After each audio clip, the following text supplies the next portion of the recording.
यार ये लैब जो है related to quadrature amplitude modulation है। ठीक है, ये जो क्वाड्रेचर एम्पलीट्यूड मॉड्यूलेशन होती है ये बेसिकली इसमें क्या होता है कि जैसे हमने पहले डबल साइड सप्रेस्ड कैरियर या इस तरह की जो 2-3 टाइप्स पढ़ी हैं मॉड्यूलेशन की। अब इसमें क्या है कि इसमें उनमें होता था कि एक मैसेज सिग्नल होता था जिसको हम ट्रांसमिट करते थे। अब जो क्वाड्रेचर एम्पलीट्यूड मॉड्यूलेशन है इसमें क्या होता है कि इसमें हम 2 signal at a time transmit करते हैं। अब इसको क्वाड्रेचरल इसलिए कहते हैं क्योंकि इसमें ना जो कैरियर होता है ना वो एक सिग्नल का कॉज होता है और एक का साइन होता है, तो उन दोनों का आपस में वो ऑर्थोगोनल है, तो इस वजह से इसका नाम जो है ना वो क्वाड्रेचर एम्पलीट्यूड मॉड्यूलेशन पड़ गया। ठीक है, तो अब इसमें होता क्या है, ये हमारे पास एक जहाँ पे ब्लॉक डायग्राम गिवन है, ये अब जितनी ये जो ब्लॉक डायग्राम अब शो हो रही है ये यूँ समझ लो इतना एरिया जो है ये इसका मॉड्यूलेटर है। ठीक है, अब मॉड्यूलेटर क्या कर रहा है, आप देखो कि सबसे पहले हमारे पास एक सिग्नल है m1 ऑफ t। ठीक है, उसको उसने कैरियर के साथ मल्टीप्लाई करवा दिए कॉज ओमेगा सी टी के साथ। ठीक है, ये कैरियर सिग्नल है कॉज। ठीक है, इसके साथ मल्टीप्लाई करवा के हमारे पास एक सिग्नल आ जाएगा m1t cos omega C T. और इसी तरह जो नीचे देखो ये m2 ऑफ t है, ये जो है हमारा दूसरा मैसेज सिग्नल है। ठीक है, तो इसको उसने कैरियर सिग्नल को देखो ना फेज शिफ्ट करके -π/2 मतलब उसको साइन में कन्वर्ट कर दिया। ठीक है, दोनों में फेज डिफरेंस होता है ना 90 डिग्री का, तो उसने उनको फेज शिफ्टर के ज़रिए उसने उसको 90 डिग्री का फेज शिफ्ट दिया कॉस को, और फिर उसको m2 के साथ जो है उसने मल्टीप्लाई कर दिया। अब दूसरा सिग्नल हमारे पास आ जाएगा m2t sine omega C T. यहाँ तक हमारे पास आ गया, ये 2 सिग्नल आ गए हमारे पास। ठीक है, अब इनको जब हम ऐड करेंगे तो हमारे पास एक सिग्नल आएगा जो मॉड्यूलेटेड सिग्नल होगा। ये जब हम इसको इन दोनों सिग्नल्स को ऐड करेंगे तो ये देखो हमारे पास आ जाएगा m1t cos omega C T plus m2t sine omega C T. तो यहाँ तक हमारा ये मॉड्यूलेटेड सिग्नल आ गया, ये हमारा मॉड्यूलेटर था। ठीक है, अब जो डी मॉड्यूलेटर है उसमें क्या होता है, डी मॉड्यूलेटर में ये होता है कि हमारे पास ये देखो एक लो पास फिल्टर लगा हुआ है यहाँ पे।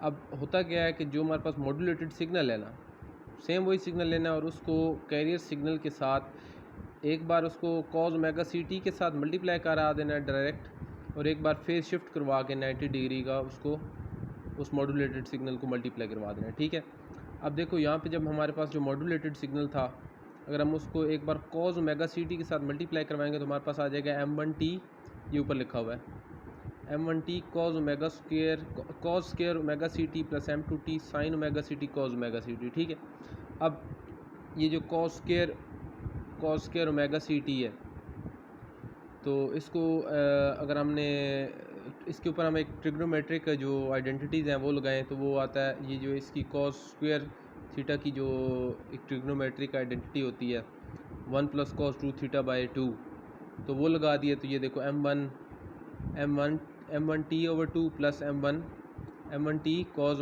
2 ओमेगा सी टी बाई 2 आ गया। ठीक है, 1 + cos 2 थीटा बाई 2 आ गया। ठीक है, तो ये 1 के साथ ये m1t मल्टीप्लाई हो जाएगा जब हम m1t को कॉमन लेके फिर उसको cos स्क्वायर थीटा पे सिर्फ हमने आइडेंटिटी लगाई। ठीक है, तो वो m1t जब दोनों के साथ अंदर मल्टीप्लाई होगा तो हमारे पास m1t/2 plus m1t cos 2 omega C T by 2 आ जाएगा। ठीक है, उसके बाद ये sine theta 2 sine theta cos theta, तो ये बन जाता है 2 sine theta cos theta is equal to sine 2 theta, sine 2 theta is equal to 2 sine theta cos theta. तो ये वाली इसने यहाँ पे आइडेंटिटी लगाई हुई है। ठीक है, ये आगे जो साइन थीटा cos थीटा वाला। ठीक है, तो ये आइडेंटिटी लगा के हमारे पास देखो अब ये 3 हमारे पास नीचे जो है ना वो कंपोनेंट्स आ गए।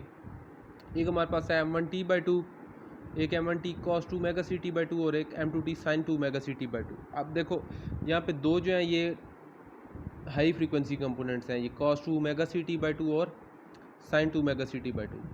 लेकिन ये जो m1t/2 है ना, ये हमारा जो है ना वो मैसेज सिग्नल है, तो हम बाकी दोनों को फ़िल्टर आउट कर देंगे और m1t जो है हमारे पास वो रिजल्टेंट जो है हमारा ओरिजिनल सिग्नल है वो रिकवर हो जाएगा। ठीक है, सेम वही यहाँ पे प्रोसीजर फॉलो हो रहा है, सिर्फ यहाँ पे जो है वो बजाय कॉस के यहाँ पे साइन के साथ मल्टीप्लाई हो जाएगा और आगे वही आइडेंटिटीज़ लगा के देखो फिर हमारे पास एक M2T/2 ये दरमियान में मेन जो हमारा कंपोनेंट है वो आ रहा है मैसेज सिग्नल, और एक M1T sin 2 मेगा CT/2 और एक M2T cos 2 मेगा CT/2 आ रहा है। दो हाई फ्रिक्वेंसी कंपोनेंट्स हैं, तो उनको फ़िल्टर आउट करके हमारे पास जो है वो दूसरा मैसेज सिग्नल आ जाएगा। तो ये क्वाड्रेचरल एम्पलीट्यूड मॉड्यूलेशन है, जिसकी मैं आपको मैटलैब में जो है एक मैंने सिमुलेशन किया वो भी मैं आपको दिखा देता हूँ।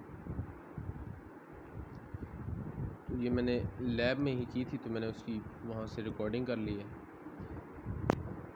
तो ये देखो, ये पहले ये टाइम वेरिएबल टाइम डिले है, ये इसका बेसिकली इसको फेज शिफ्ट देगा, ठीक है। जो ये हमारे पास कैरियर सिग्नल था ना साइन, ये देखो साइन वेव 1 जो है, साइन वेव 1 जो है वो कैरियर सिग्नल है, उसको ये वेरिएबल टाइम डिले के ज़रिए हमने इसको एक शिफ्ट दिया, ठीक है। और उसके बाद ये कांस्टेंट 5 × 10⁻⁻6 का मैंने इसको T0 जो है शिफ्ट दे दिया, ठीक है, टाइम डोमेन में। उसके बाद एक हमारे पास साइन वेव है जो हमारा मैसेज सिग्नल 1 है, ये सबसे ऊपर जो साइन वेव है। उसके बाद साइन, ये बिल्कुल एक साइन वेव 2 है, ये जो ब्लॉक है ये हमारा सेकंड मैसेज सिग्नल है। अब देखो जो फर्स्ट मैसेज सिग्नल है वो डायरेक्टली साइन वेव के साथ मल्टीप्लाई हो रहा है, तो दूसरा जो है वो फेज शिफ्टिंग करवा के फिर उसको मल्टीप्लाई करा रहे हैं। सेम वही जो ब्लॉक डायग्राम थी उसी को फॉलो हो रहा है। तो उसके बाद क्या हो रहा है कि ये हमारे पास जो दो ये प्रोडक्ट्स आएंगे, इनको हमने ऐड करवाया तो हमारे पास एक सिग्नल आ जाएगा जिसको हम मॉड्यूलेटेड सिग्नल कह रहे हैं।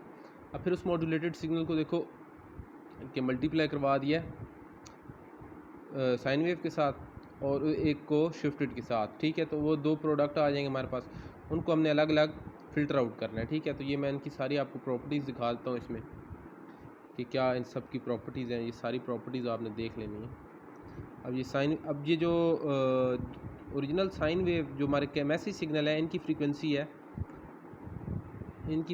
है देखो 32 हर्ट्ज़, ठीक है। दोनों की सेम है, सेम मैसेज सिग्नल है दोनों।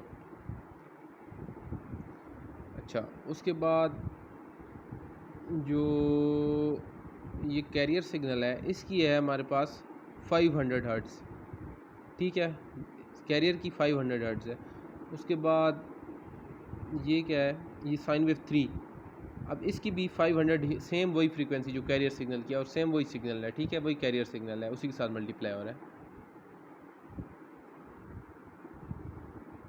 ये एनालॉग फ़िल्टर की ब्लॉक है, ये आपने वहाँ से सर्च आउट करना है, लाइब्रेरी मैनेजर जो है उसकी जो सिमुलिंक की है, ठीक है, वहाँ से आप सर्च आउट करोगे तो आपके पास ये एनालॉग फ़िल्टर का ब्लॉक आ जाएगा, एनालॉग फ़िल्टर डिज़ाइन। वहाँ से आपने बटरवर्थ फ़िल्टर चूज़ करना है, ठीक है, लो पास और डायरेक्ट रखना है। और ये जो इसकी अब देखो हमारे पास जो हाई फ्रीक्वेंसी कंपोनेंट्स थे वो कैरियर फ्रीक्वेंसी पे थे, मतलब 2 ओमेगा C, ठीक है। तो हमारी जो मेन रिक्वायर्ड फ्रीक्वेंसी है वो है 32 हर्ट्ज़। 32 हर्ट्ज़ के हमारे सिग्नल, तो हम इस लो पास फ़िल्टर यूज़ करेंगे जिसमें से 32 से 40 हर्ट्ज़ तक जो है वो सिग्नल पास आउट हो जाएगा, और उससे ऊपर जो है वो उसको पास नहीं होने देगा, लो पास फ़िल्टर उसको फ़िल्टर आउट कर देगा बाकी हायर फ्रीक्वेंसी कंपोनेंट्स को, ठीक है। तो ये सिर्फ इसलिए जो ये पास बैंड एज फ्रीक्वेंसी रखी है वो 32, ये 2 पाई एफ है, तो ठीक है 32 हर्ट्ज़ फ्रीक्वेंसी है, ठीक है। तो ओमेगा C बन जाता है 2 × 32 × पाई करेंगे तो हमारे पास ओमेगा M आ जाएगा, जो मैसेज सिग्नल की फ्रीक्वेंसी है, ठीक है। सेम दोनों में, क्योंकि दोनों सिग्नल सेम है तो दोनों का जो ये पास बैंड एज फ्रीक्वेंसी है वो सेम रखनी है, ठीक है। तो ये अभी इसको सिमुलेट करके भी आपको दिखा देते हैं। ये देखो इसकी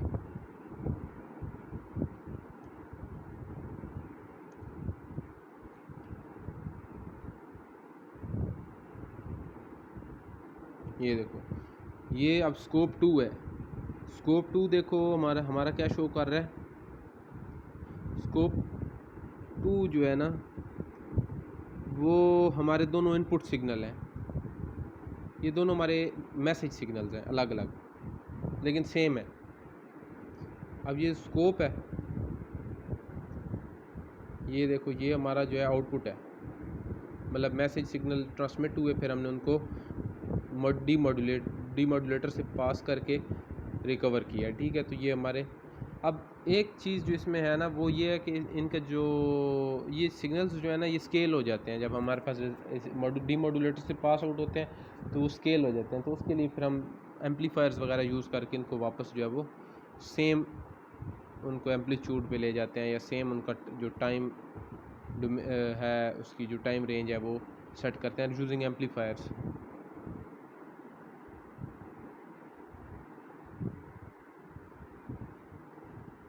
ये जो है ना वो जो लास्ट पे जो फिगर थी ना, बेसिकली ये जो थी ना ये हमारे पास फेज शिफ्टेड है।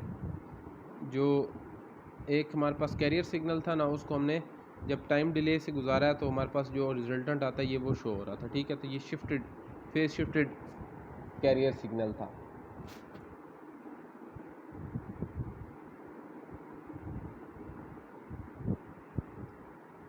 तो ये जो था ना ये सिमुलेशन में, क्योंकि मेरी मैटलैब जो है वो तो जो है वो जवाब देगी है, उसको सिमुलेशन क्रैश कर जाता है।